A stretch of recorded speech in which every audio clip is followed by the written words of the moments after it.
everyone, thanks for coming out on this cold Sunday.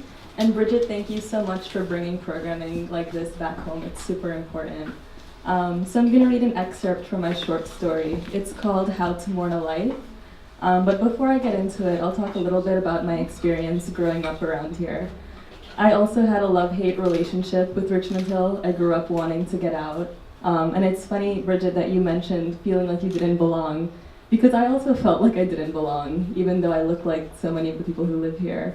I was very into reading Little House on the Prairie, and I wanted to be a pioneer girl, and that's kind of where my love of storytelling came from. I come from a family of gaffers, people who love to gaff and tell stories, and when I left for college, I remember being really excited not to be in Richmond Hill anymore, and I started taking writing classes. And Richmond Hill just would not leave my pen.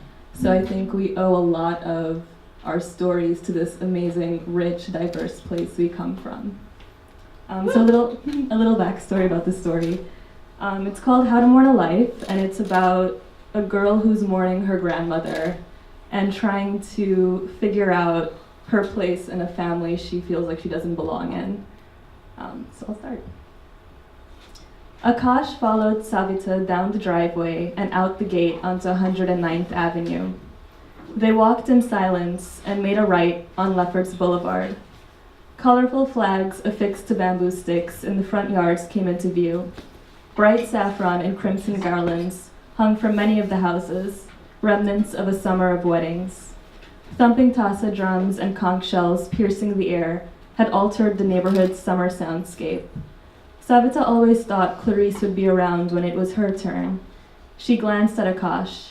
She had no idea how to make his shortcomings into something more, something she could lean on. He was unreliable in his love, indecisive about whether or not there was room in his life for her.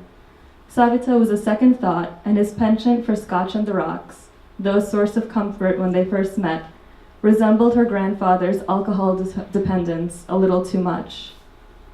They arrived at the intersection of Lefferts Boulevard and Liberty Avenue, the terminal stop of the A train line. Divas and their squads rolled down the sidewalk in style and ignored catcalls from boys in BMWs. Men called out, "Taxi miss, taxi miss." The streets were drenched in Clarice's memory. Savita had experienced Guyana on every walk out on the avenue with her grandmother, though she never physically visited the place her family called home. Richmond Hill was Savita's New York, and Clarice's Guyana. It was the giant whale that hovered above the fish market she could smell a full 2 blocks away, where Clarice taught her the names of fish that swam Guyana's rivers, Bangameri, Basha, Gailbaka. She described Stabroek's stalls and the mermaids that emerged from black waters each full moon, selling fish to their victims.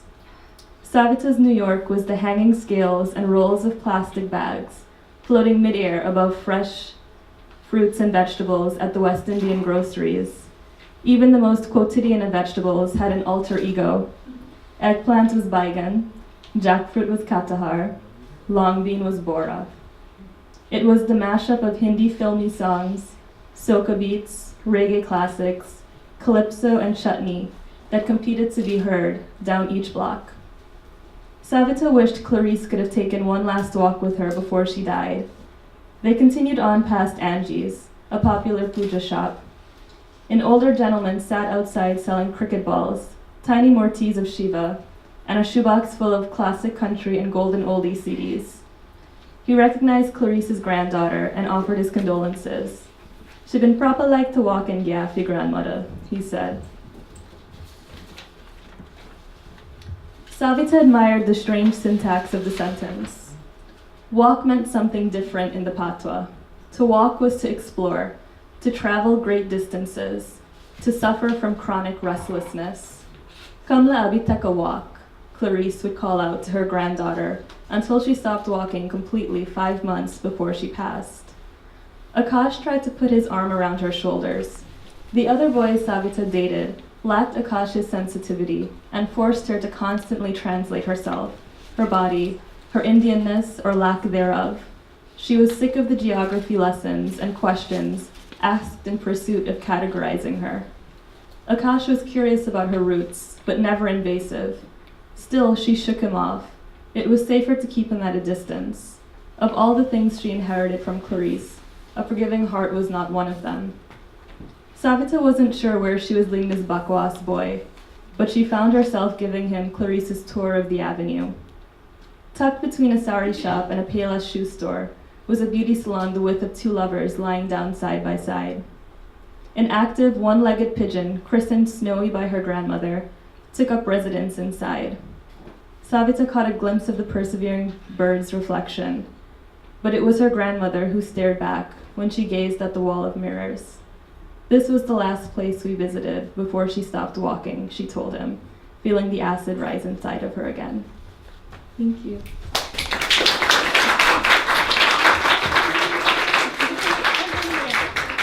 Okay, so this is an excerpt from a short story that Nadia wrote. And if people want to read the whole thing, where can they find it? You can find it online at Kweli Journal, that's Kweli, and if anyone's interested in submitting to them, you should. Their tagline is "Truth from the Diaspora's Boldest Voices." So very, very great stuff on there and new writers. Cool. And this story was in a big way inspired by your own experiences, right? Yeah, I recently lost my grandparents this year, and they were my access to the place my parents came from. So a lot of my identity as a young Indo-Caribbean woman lay in their stories and in their memories, and in the walks we would take along the avenue. So for me, this is like my love letter to Richmond Hill and to the place I grew up in. Thank you.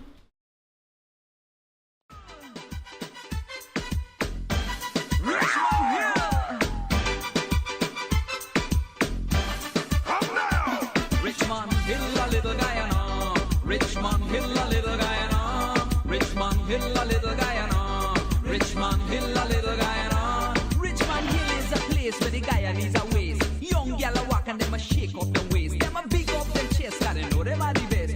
Bring first place in a beauty contest. Richmond Hill, a little Guyana. Richmond Hill, a little Guyana. Richmond Hill, a little Guyana. Richmond Hill, a little Guyana. One day me been down to Richmond Hill. Me and the boys then we went for chill. Wanted to feel like we in Guyana, so we went down there, check out them daughter. When me bust the corner, me hear this song. Keep on up and down the wall,